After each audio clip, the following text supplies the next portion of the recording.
kita terus perlu waspada, tapi kita juga merasa lebih percaya diri, kita mampu mengatasi. Terima kasih dengan semua instansi yang telah bekerja keras. Saya juga terkesan ya, langkah-langkah yang sudah ambil. Marilah kita hadapi akhir tahun dengan waspada, tapi tetap optimis, dan kita percaya sekali lagi pada kekuatan kita sendiri. Ya.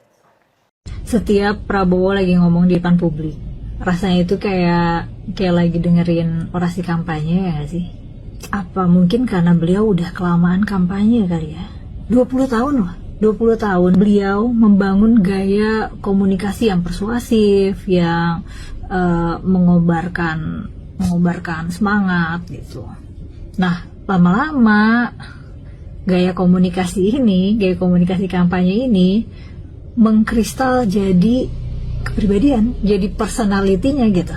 Kebawa terus tuh kepribadian ini sampai udah jadi presiden beneran, udah bukan presiden-presidenan lagi, tapi ngomongnya kepribadiannya tetap kayak lagi kampanye gitu. Mau konteks komunikasinya apa aja ya, lagi ngasih arahan, tanggapan, komando, komentar isu nasional, pidato-pidato kenegaraan, pidato resmi nasional maupun internasional, nuansanya tuh tetap nuansa kampanye gitu. Banyak menjual janji besar, banyak ngasih jargon-jargon kosong yang memancing tepuk tangan gitu, karena ya biasanya kalimat-kalimatnya positif ya, biasanya kalimatnya optimis, kalimatnya heroik gitu.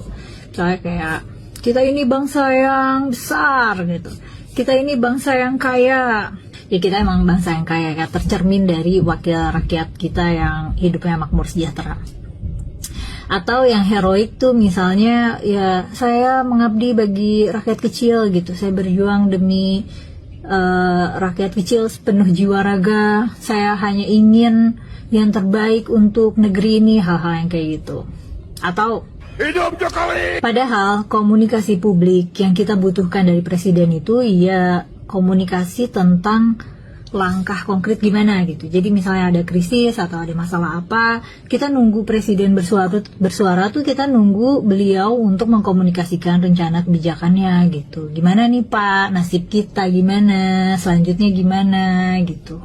Bapak akan ambil tindakan apa. Tapi yang kita dapat selalu kita dapat orasi yang bernuansa menggalang dukungan dan optimisme semu. Waktu demo Agustus kemarin itu tuh kita nunggu lama sampai presiden ngasih tanggapan, sampai ya lama, maksudnya udah keburu ada yang mati, ada yang hilang gitu ya. Terus ngasih tanggapannya juga nggak on point gitu, beliau malah ngungkit makar dan terorisme gitu. Yang mana kita semua tahu yang turun ke jalan ya kita gitu ya, perwakilan warga biasa. Dan udah gitu pas lagi bencana banjir Sumatera ini udah mah ngasih tanggapannya juga telat, padahal itu menyangkut nyawa banyak orang gitu ya. Tanggapan dan komando dari presiden itu literally punya muatan penentu hidup mati penyintas bencana.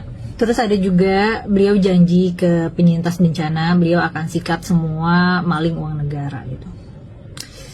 Gini loh, sebenarnya kalau udah jadi presiden tuh udah bukan waktunya nebar-nebar janji, ya udah tinggal ngasih aksi aja, tinggal kerjain aja, karena ngasih janji tuh ya waktunya kampanye dan itu masanya udah lewat gitu. Sekarang udah bukan waktunya ngumpulin suara dukungan lagi, sekarang waktunya untuk menepati janji-janji itu gitu.